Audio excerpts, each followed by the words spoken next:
काठ दरकार पड़े ये गवर्नमेंट समिल नुआपड़ा करा जाए बना जाए माने कटा जाए कटिंग करे जहाँकि आज शुभारंभ कराला आमर उपस्थित थे सेक्रेटरी अरविंद बाबू थे एठिकार अंचल कॉर्पोरेटर थे जहाँकि यही कटक सदर कन्स्टिट्यूशन नुआपड़ा ये प्रति वर्ष यही कार्यक्रम करा जाए से आज समस्ते योगदान कर शुभारंभ कार्यक्रम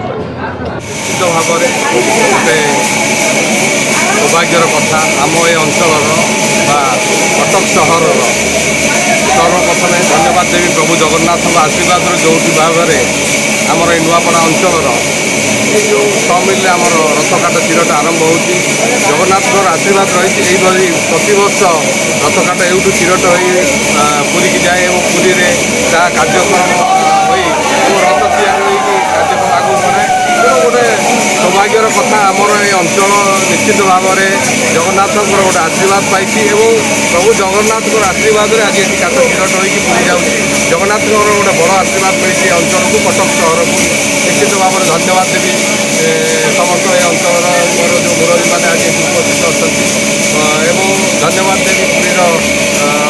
अरविंद सार आज जी हेड अच्छा जगन्नाथ ट्रस्ट से आज उपस्थित अच्छा समस्त जो मैंने एडमिनिस्ट्रेटर अच्छा आज ये उपस्थित अच्छा सर्वप्रथम समस्त धन्यवाद देवी और ये अंचल जो मैंने उपस्थित माने विधायक स्थानीय विधायक उपस्थित अच्छा समस्त आज ये प्रभु जगन्नाथ आशीर्वाद देवाई समस्त उपस्थित अच्छा आम अंचल निश्चित सौभाग्यर कथा प्रथम रथकाठ आरंभ हो